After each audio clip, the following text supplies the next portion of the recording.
Hello viewers, আশা রাখি সবাই ভালো আছেন। চলে আসলাম আজকে আমরা নতুন আরেকটি ভিডিও নিয়ে। আজকে আমরা ভিডিওতে ইউনিয়ন ব্যাংকের তাদের যে 5% স্টক ডিভিডেন্ড ডিক্লারেশন এবং পাশাপাশি তাদের কোম্পানিটির সার্বিক সবকিছু অবস্থা নিয়ে আজকে আলোচনা তুলে ধরব।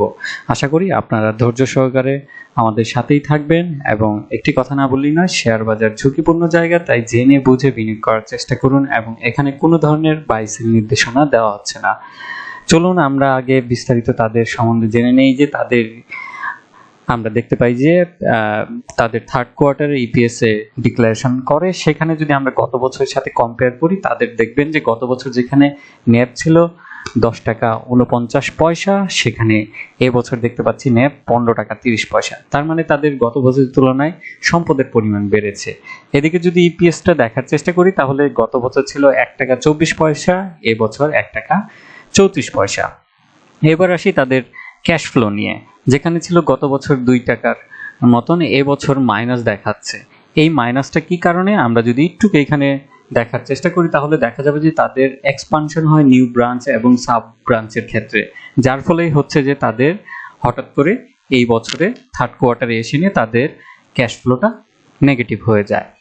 তো এই ছিল হচ্ছে তাদের ইপিএস নিয়ে। এরপরে হচ্ছে যে তারা যে আইপিও থেকে এত কোটি টাকা উত্তোলন করলো, যে সেখানে আসলে কি পুরো টাকাই কি ইউটিলাইজ হয়েছে? না, এখানে আপনার এখন পর্যন্ত 15.31% মতন দেখা যাচ্ছে যে আনইউটিলাইজ রয়েছে। এর মধ্যে মেজরিটি পার্টটা হচ্ছে কি আপনার তাদের আইপিওতে আসার সময় একটা উল্লেখ ছিল যে 75 কোটি টাকার মতন স্টক মার্কেটে আপনার ইনভেস্টমেন্ট করবে, কিন্তু দেখা যাচ্ছিল যে আপনার এই স্টক মার্কেটে মাত্র ইনভেস্টমেন্ট করেছে, তাও থার্ড কোয়ার্টারে এসে সেটি হচ্ছে গিয়ে 10 কোটি টাকার মতন। তার মানে এখনো 65 কোটি টাকা আছে এবং এই টাকাটা ইউটিলাইজ করতে হবে আপনার আগামী বছরের ভিতরে।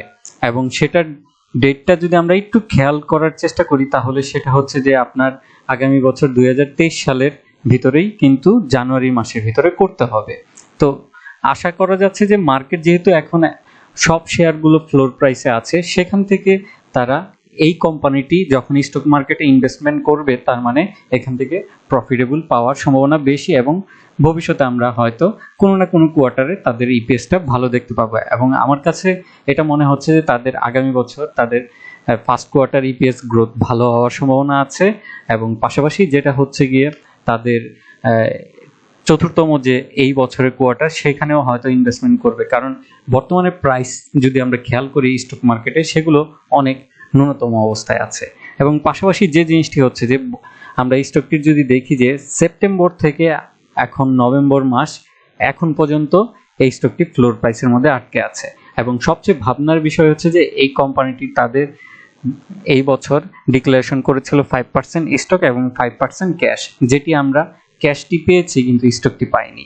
তো আমার কাছে এই জায়গাটা আসলে একটু উল্লেখ করা উচিত যে বিস্তারিতভাবে যে এখানে বিএসসি এখন পর্যন্ত রিজেক্টও করেনি, অ্যাপ্রুভও করেনি। তার মানে এখানে কিছু না একটা ঘটার সম্ভাবনা আছে।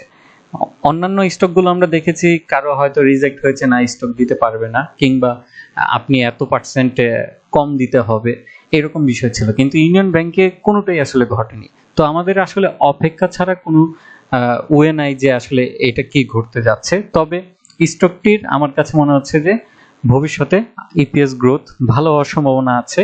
তবে আমি এটা বলবো যে এই স্টকটি নিয়েও আমি সবচেয়ে মানে হতাশ হয়ে যাই যে আমার পোর্টফোলিওতে যদি অন্যান্য স্টকগুলো থাকে, তার মধ্যে সবচেয়ে বেশি হচ্ছে যে লসের পার্সেন্টেজ হিসেবে এই ব্যাংকটি, কারণ আমি একটা টাইমে প্রচুর পরিমাণ ইনভেস্টমেন্ট করে ফেলি ভুলবশত, এবং যেটা আমি না বুঝতে পেরেই দেখা যায় যে সেই স্টকে অলরেডি দেখা যায় 24% আমার নেগেটিভ দেখাচ্ছে। তো আমি এখন চেষ্টা করছি যে এই স্টকটিকে লং টার্মে নিয়ে যাওয়ার জন্য, যেখান থেকে 4-5 বছর পরে একটা ভালো রিটার্ন নিয়ে আসতে পারি, যেখানে হয়তো আমার ব্যাংকে রাখলে দেখা যেত যে এতটা রিটার্ন হতো না। আমি ওইভাবেই আসলে মনোভাব নিয়ে চেষ্টা করছি যে এই স্টকটিকে অ্যাভারেজ করে করে কেনার জন্য। সেটা রেখেছি যে মাসে আসলে আমি 200-300 টাকা করে স্টক কিনবো, কিনে এখান থেকে বছরে বছর প্রফিট নিব, এবং হচ্ছে যে একটা টাইমে যখন ভালো দাম পাবো তখন এখান থেকে ভালো একটা প্রফিট নিয়ে বের হয়ে যাব। এটাই আসলে মনোভাব রেখেছি। এবং আমার কাছে মনে হচ্ছে যে ব্যাংক সেক্টর এবং যে নন ব্যাংকিং অনেকগুলোই আছে যে স্টক মার্কেটের সাথে সম্পৃক্ত, কারণ স্টক মার্কেট যখন ভালো থাকে তারা সেখান থেকে ভালো একটা প্রফিট আর্ন করে।